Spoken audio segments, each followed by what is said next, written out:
இந்த செய்தியை உங்களுக்காக வழங்குவது அருண் மசாலா.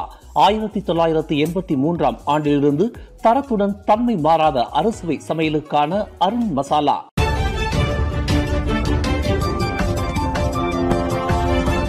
வணக்கம். திசைகளின் ஒரு மணி செய்திகள். வங்காளதேச பிரஜைகளை உள்ளடக்கிய தீவிரவாத கும்பல் வெற்றிகரமாக முறியடிப்பு, ஐஜிபி கூறுகிறார். டிஜிட்டலை தளமாக கொண்டு மலேசியாவில் தீவிரவாத சிந்தனையை பரப்புவதில் தீவிரமாக ஈடுபட்ட வங்காளதேச பிரஜைகளை உள்ளடக்கிய தீவிரவாத கும்பலை அரச மலேசிய போலீஸ் படை வெற்றிகரமாக முறியடித்துள்ளதாக அதன் தலைவர் டத்தோசரி முகமது காலிட் இஸ்மாயில் தெரிவித்தார். அரச மலேசிய போலீஸ் படை கடந்த ஏப்ரல் மாதத்திலிருந்து எடுத்த முன் எச்சரிக்கை நடவடிக்கையின் மூலம் 25க்கும் 35க்கும் இடைப்பட்ட வயதுடைய 36 வங்காளதேசிகள் கைது செய்யப்பட்டதாக அவர் குறிப்பிட்டார்.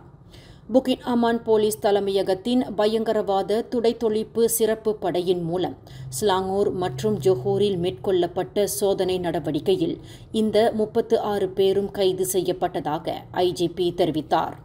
அந்நிய நாட்டவர்களின் எந்தவொரு பயங்கரவாத நடவடிக்கையையும் துடைத்தொழிப்பதற்கு அரச மலேசிய போலீஸ் படை கொண்டுள்ள வியூகமே இந்த வெற்றிக்கு காரணமாக அமைந்தது என்று அவர் குறிப்பிட்டார். நாட்டின் நிலைத்தன்மை மற்றும் பாதுகாப்பு அம்சங்கள் எப்போதுமே தீவிரமாக கண்காணிக்கப்பட்டு உறுதி செய்யப்பட்டு வரும் என்று டத்தோசரி முகமது காலிட் விளக்கினார். கனடாவிற்கு வருகை புரியும் மலேசியர்களுக்கு விசா விலக்களிப்பு வழங்குவது குறித்து அந்த நாடு மறுபரிசீலனை செய்ய வேண்டும் என்று பிரதமர் டத்தோஸ்ரீ அன்வார் இப்ராஹிம் கேட்டுக்கொண்டார். மக்களுக்கு இடையில் இருதரப்பு உறவை வலுப்படுத்தும் காமன்வெல்த் நாடுகள் கொண்டுள்ள கடப்பாட்டிற்கு ஏற்ப இந்த விவகாரத்தை கனடா மறுபரிசீலனை செய்ய வேண்டும் என்று பிரதமர் வலியுறுத்தினார். பிரான்சுக்கு அதிகாரத்துவ வருகை மேற்கொண்டுள்ள பிரதமர் டத்தோஸ்ரீ அன்வார் அண்மையில் கனடா பொது தேர்தலில் மகத்தான வெற்றி பெற்று இருக்கும் லிபரல் கட்சியின் அபார சாதனையை தொடர்ந்து கனடா பிரதமர் மக்கேமிக்கு தொலைபேசி வழி வாழ்த்துக்களை தெரிவிக்கும் போது இவ்விவகாரத்தையும் முன்வைத்தார். மலேசியர்கள் கனடாவிற்கு சுற்றுலா மேற்கொள்ளவும் படிக்கவும் வேலை செய்யவும் தற்போது விசா முறை விதிக்கப்படுகிறது. தவிர கனடாவிற்கு செல்ல விசா விண்ணப்பத்தை அங்கீகரிப்பதற்கு அதிக நாட்கள் எடுத்துக்கொள்ளப்படுகின்றன. இதனால் மலேசியர்கள் பல்வேறு அசௌகரியத்திற்கு ஆளாகின்றனர். புத்ராஜயா அப்பீல் நீதிமன்ற தலைவர் தான் ஸ்ரீ அபாங் இஸ்கண்டர் அபாங் ஹஷீம் நேற்று பணி ஓய்வு பெற்றார். தற்போது அப்பீல் நீதிமன்ற தலைவர் பதவி காலியாக இருக்கும் பட்சத்தில் அந்த பதவி நிரப்பப்படும் வரை கூட்டரசு நீதிமன்ற முதிர்நிலை நீதிபதி டத்தோ ஜபாரியா முகமது யூசுப் அப்பீல் நீதிமன்ற தலைவர் பணிகளை கவனித்து வருவார் என்று தெரிவிக்கப்பட்டுள்ளது. தற்போது நாட்டின் தலைமை நீதிபதிக்கான பொறுப்புகளை கவனித்து வரும் மலாயா தலைமை நீதிபதி தான் ஸ்ரீ ஹஸ்னா முகமது ஹஷீம் இன்று வெளியிட்டுள்ள ஓர் அறிக்கையில் இதனை தெரிவித்துள்ளார். கடந்த மாதம் பினாங்கில் ஓர் ஆஸ்திரேலிய மாணவியை பாலியல் பலாத்காரம் புரிந்ததாக ஓர் இந்திய ஆடவர் ஜார்ஜ் டவுன் செஷன்ஸ் நீதிமன்றத்தில் இன்று குற்றஞ்சாட்டப்பட்டார். 25 வயது எஸ் பிரசாந்த் என்ற அந்த ஆடவர் நீதிபதி ஜூரைடா அப்பாஸ் முன்னிலையில் நிறுத்தப்பட்டு அவருக்கு எதிரான குற்றச்சாட்டு தமிழில் வாசிக்கப்பட்டது. 21 வயது ஆஸ்திரேலிய மாணவியை தனது புரோட்டோன் அக்ஸியா காரில் ஏற்றிய அந்த ஆடவர் காருக்குள் கத்தரிக்கோல் முன்னிலையில் அந்த மாணவியை மிரட்டி பாலியல் பலாத்காரம் புரிந்ததாக குற்றச்சாட்டில் தெரிவிக்கப்பட்டது.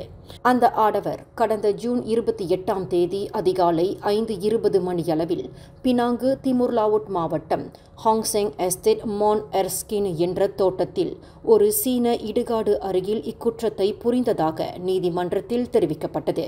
குற்றவாளி என்று நிரூபிக்கப்பட்டால் கூடியபட்சம் 30 ஆண்டு சிறை மற்றும் பிரம்படி தண்டனை விதிக்க வகை செய்யும் குற்றவியல் சட்டத்தின் கீழ் அந்த இந்திய ஆடவர் குற்றச்சாட்டை எதிர்நோக்கியுள்ளார். எனினும் அந்த ஆடவர் தனக்கு எதிரான குற்றச்சாட்டை ஒப்புக்கொண்டதை தொடர்ந்து நீதிபதி தீர்ப்பு தேதியை நிர்ணயிக்கவிருக்கிறார்.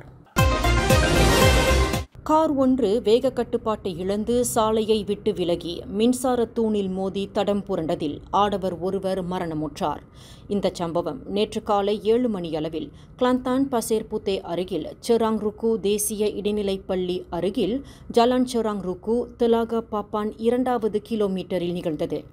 இதில் சின்னா பின்னமான புரோட்டோன் வீரா காரை செலுத்திய 25 வயது நபர் சம்பவ இடத்திலேயே மாண்டதாக பசேர்புத்தே மாவட்ட போலீஸ் தலைவர் சூப்பரிண்டென்டன்ட் ஜைசுல் ரிசால் ஜக்கரியான் தெரிவித்தார்.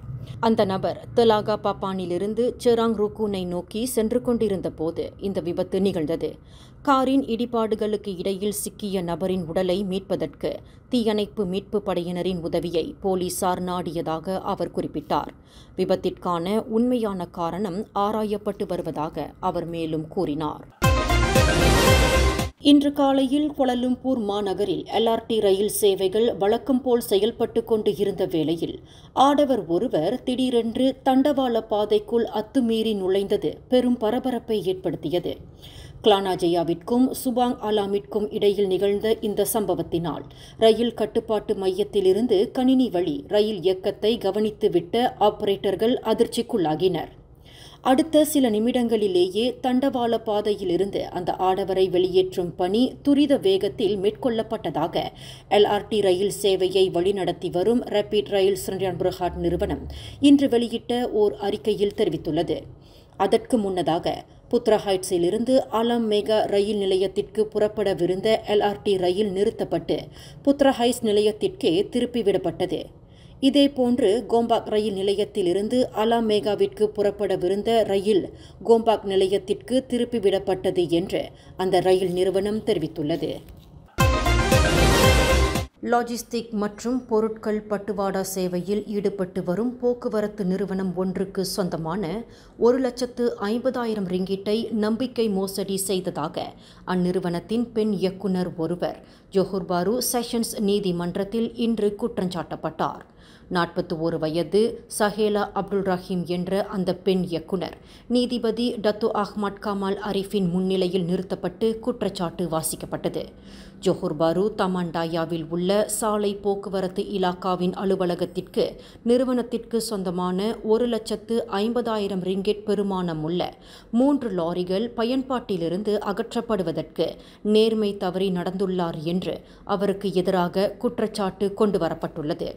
குற்றவாளி என்று நிரூபிக்கப்பட்டால் 5 ஆண்டு சிறை மற்றும் அபராதம் விதிக்க வகை செய்யும் குற்றவியல் சட்டத்தின் கீழ் குற்றச்சாட்டை எதிர்நோக்கியுள்ள அந்த பெண் இயக்குனர் குற்றச்சாட்டை மறுத்து விசாரணை கோரியுள்ளார். இந்த செய்தியை உங்களுக்காக வழங்கியது அருண் மசாலா.